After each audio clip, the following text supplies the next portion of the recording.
Malam itu, langit mendung, menggantung berat di atas kota. Hujan baru saja reda, menyisakan aroma tanah basah yang meruap bersama angin dingin.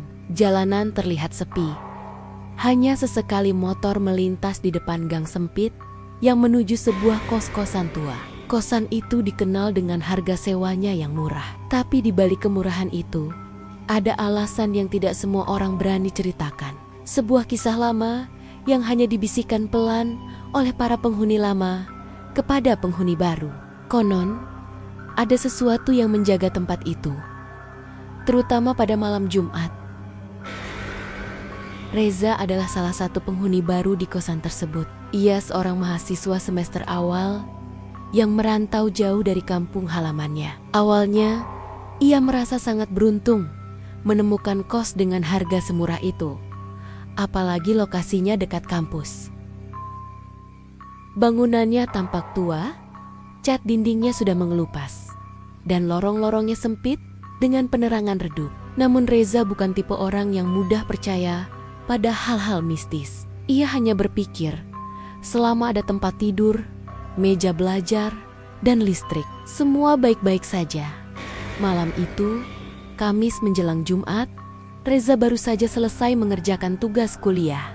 Jam dinding kamarnya menunjukkan jam 23:47. Ia meregangkan tubuhnya, merasa pegal karena duduk terlalu lama. Dari luar, suara tetes air hujan masih terdengar jatuh dari talang bocor. Suara itu berpadu dengan deru kipas angin tuanya yang berdecit pelan. Reza hendak mematikan laptop ketika ia mendengar suara samar, seperti langkah kaki yang menyeret di lorong kosan. Ia berhenti sejenak, mencoba mendengarkan lebih jelas. Krik, krik. Langkah itu terdengar lambat, berat, dan tidak wajar. Reza mengerutkan keningnya. Mungkin ada penghuni lain yang baru pulang, pikirnya. Tapi siapa yang akan pulang hampir tengah malam begini? Ia mencoba mengabaikan. Namun suara itu semakin jelas, seperti tepat berhenti di depan pintu kamarnya. Tok, tok, tok. 3 ketukan pelan terdengar dari pintu. Reza menoleh cepat, jantungnya berdegup lebih kencang. Siapa yang mengetuk di jam segini? Ia mendekat perlahan, menempelkan telinga ke pintu. Tidak ada suara lain. Siapa? Tanyanya pelan. Hening, tidak ada jawaban. Ia menunggu beberapa detik, lalu mencoba memberanikan diri, membuka sedikit pintunya. Lorong kosan tampak gelap, hanya ada cahaya redup dari lampu kuning yang berkedip di ujung lorong. Kosong, tidak ada siapapun di sana. Reza menelan ludah. Rasa tidak nyaman menjalari tengkuknya. Ia buru-buru menutup pintu kembali dan menguncinya rapat-rapat. Ia berbaring, berusaha tidur, namun matanya susah terpejam. Suara kipas, tetes air, dan sesekali bunyi pintu kamar lain berderit membuat pikirannya semakin gelisah. Lalu, tepat saat jarum jam melewati pukul 1, ia kembali mendengar sesuatu. Kali ini bukan ketukan, melainkan suara berbisik. Reza. Suara itu lirih, menyeret panjang, seolah berasal dari balik pintu. Reza langsung terperanjat. Bulu kuduknya berdiri. Ia menutup telinganya dengan bantal, berusaha meyakinkan diri bahwa itu hanya halusinasi karena terlalu lelah. Tapi suara itu datang lagi. Kali ini lebih dekat, seperti ada yang memanggil tepat di samping telinganya.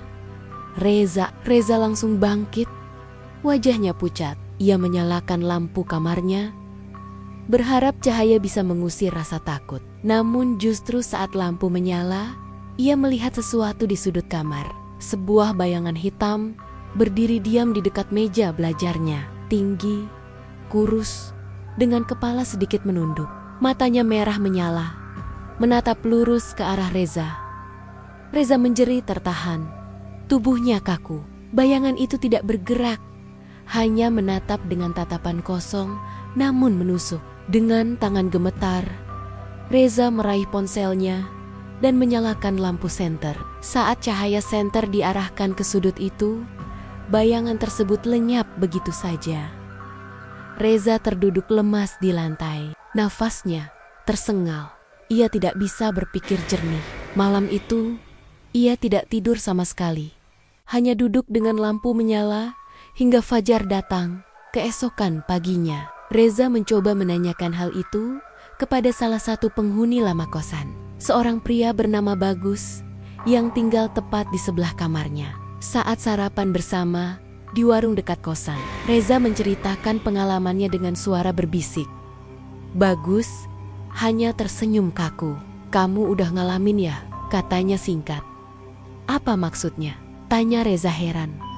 Bagus menatapnya serius. "Setiap malam Jumat, selalu ada yang keliling di lorong kosan ini. Dia biasanya cuma ngetuk pintu. Kadang manggil nama penghuni. Kalau kamu dengar, jangan pernah dijawab. Apalagi kalau kamu lihat bayangannya." Reza merinding. "Jadi, memang ada sesuatu di sini?" Bagus mengangguk pelan. "Kosan ini dulu dibangun di atas tanah bekas rumah lama. Pemilik rumah itu kabarnya meninggal dengan cara yang gak wajar. Katanya arwahnya masih berkeliaran. Entah kenapa dia betah di sini. Makanya kosan ini murah. Banyak yang udah pindah karena gak kuat." Sejak saat itu, Reza hidup dalam ketakutan setiap kali malam Jumat tiba. Malam-malam lain ia masih bisa tenang, tapi menjelang hari itu, rasa cemasnya selalu muncul. Ia mulai sering merasa diawasi, seperti ada mata tak kasat mata yang menatapnya dari kegelapan. Kadang-kadang pintu kamarnya bergetar sendiri. Kadang terdengar suara langkah dari atap, padahal tidak ada siapapun di sana. Sampai suatu malam Jumat berikutnya, kejadian yang lebih mengerikan menimpanya. Pukul 12 malam, ia sedang berusaha memejamkan mata ketika tiba-tiba lampu kamarnya padam. Gelap gulita menyelimuti ruangan. Reza panik, mencoba meraih ponselnya. Namun sebelum sempat menyalakan senter, suara ketukan keras menghentak pintunya. Tok, tok, tok, tok. Lebih keras, lebih cepat, seperti ada yang memukul dengan marah. Reza gemetar, keringat dingin mengalir di pelipisnya. Ia menahan napas, berharap suara itu berhenti. Namun justru setelah itu, gagang pintunya berputar sendiri, seperti ada yang berusaha masuk. "Reza A, buka A, aku di sini." Suara itu menyeramkan, seperti berasal dari dalam perut, berat dan bergema. Reza berteriak, "Pergi!" Tiba-tiba, pintu terbuka sedikit. Dari celah pintu yang gelap, muncul tangan pucat dengan yari-yari panjang, kukunya hitam mencakar kayu pintu. Reza menjerit sekuat tenaga, lalu tubuhnya refleks melempar buku tebal ke arah pintu. Saat itu juga pintu menutup keras dengan sendirinya. Ia langsung berlari keluar kamar, mengetuk pintu Bagus. Bagus keluar dengan wajah terkejut, lalu segera menarik Reza masuk. Dengan suara bergetar, Reza menceritakan semuanya. Bagus hanya menghela napas panjang. "Aku udah bilang, kalau udah berani nunjukin diri gitu, berarti dia nggak cuma sekadar ganggu, dia pengen sesuatu darimu," ucap Bagus. Reza menelan ludah. "Maksudmu apa yang dia mau?" Bagus menatapnya lekat-lekat. "Mungkin dia mau kamu ikut." Ucapan itu membuat Reza semakin ketakutan. Malam itu, ia tidur di kamar Bagus. Tapi rasa tidak tenang terus menghantui. Ia merasa seperti ada bayangan yang mengikuti. Bahkan saat ia memejamkan mata, hari-hari berikutnya, keadaan Reza makin parah.